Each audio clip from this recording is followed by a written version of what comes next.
Pen drive ಪುರಾಣ ದೇಶದಲ್ಲಿ ಹೆಚ್ಚೆಚ್ಚು ಸದ್ದು ಮಾಡ್ತಾ ಇದ್ದಂತೆ ಪೆನ್ ಡ್ರೈವ್ ಹಿಂದಿನ ಕೈವಾಡ ಡಿಕೆ ಶಿವಕುಮಾರ್ದು ಅಂತ ಹಿಂದೆ ಮುಂದೆ ನೋಡದೆ ಆರೋಪ ಮಾಡಿದ್ರು ದೇವರಾಜೇಗೌಡ.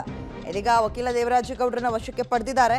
ಆರೋಪ ಮಾಡಿದ್ದಕ್ಕಲ್ಲ, ಮತ್ತೊಂದು ವಿಚಾರ ಇದೆ, ಗಮನಿಸ್ತಾ ಹೋಗೋಣ. ಚಿತ್ರದುರ್ಗದ ಹಿರಿಯೂರು ಪೊಲೀಸರಿಂದ ದೇವರಾಜೇಗೌಡರನ್ನ ವಶಕ್ಕೆ ಪಡೆಯಲಾಗಿದ್ದು ಹಿರಿಯೂರು ತಾಲೂಕಿನ ಗುಯ್ಲಾಳ್ ಟೋಲ್ ಬಳಿ ವಶಕ್ಕೆ ಪಡೆದಿದ್ದಾರೆ ವಕೀಲ ಪ್ಲಸ್ ಬಿಜೆಪಿಯ ಮುಖಂಡ ದೇವರಾಜೇಗೌಡ.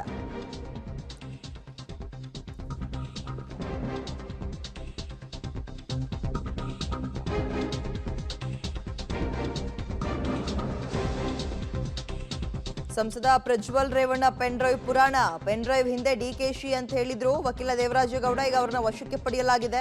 ಚಿತ್ರದುರ್ಗದ ಹಿರಿಯೂರು ಪೊಲೀಸರಿಂದ ದೇವರಾಜೇಗೌಡರನ್ನ ವಶಕ್ಕೆ ಪಡೆಯಲಾಗಿದ್ದು ಹಿರಿಯೂರು ತಾಲೂಕಿನ ಗುಯ್ಲಾಳ್ ಟೋಲ್ ಬಳಿ ವಶಕ್ಕೆ ಪಡೆದಿದ್ದಾರೆ. ಹಿರಿಯೂರು ಗ್ರಾಮಾಂತರ ಪೊಲೀಸರ ವಶದಲ್ಲಿ ಸದ್ಯ ದೇವರಾಜೇಗೌಡ ಇದ್ದು ಇವ್ರ ಮೇಲೂ ಕೂಡ ಅಂಥದ್ದೇ ಲೈಂಗಿಕ ದೌರ್ಜನ್ಯ, ಲೈಂಗಿಕ ಕಿರುಕುಳದ ಆರೋಪವನ್ನ ಮತ್ತೊಬ್ಬ ಸಂತ್ರಸ್ತ ಮಹಿಳೆ ಮಾಡಿದ್ರು. ಈ ಹಿನ್ನೆಲೆಯಲ್ಲಿ ಹಿಂದೆ ಮುಂದೆ ನೋಡದೆ ಎಲ್ಲಿ ಸಿಕ್ರೋ ಅಲ್ಲಿ ಲಾಕ್ ಮಾಡಿಕೊಂಡು ಅಲ್ಲಿಂದಲೇ ಹಿರಿಯೂರು ಗ್ರಾಮಾಂತರ ಪೊಲೀಸರು ದೇವರಾಜೇಗೌಡರನ್ನ ವಶಕ್ಕೆ ಪಡೆದಿದ್ದಾರೆ. ಇಲ್ಲಿ ತನಕ ಒಂದು ಆಡಿಯೋ ಗ್ಲಿಮ್ಸ್ ಅನ್ನ ಬಿಟ್ಟಿದ್ರು, ಸಿಕ್ಕಾಪಟ್ಟೆ ಹೈಪ್ ಕ್ರಿಯೇಟ್ ಆಗಿತ್ತು. ಪೂರ್ತಿ ಆಡಿಯೋ ರಿಲೀಸ್ ಮಾಡ್ತೀನಿ ಬಟ್ ಬಹಿರಂಗ ಚರ್ಚೆಗೆ ಬರಲಿ ಅಂತ ಸವಾಲ್ ಹಾಕಿದ್ರು. ಇದರ ನಡುವಲ್ಲೇ ನಡೆದಿರೋ ಬೆಳವಣಿಗೆ ಇದು.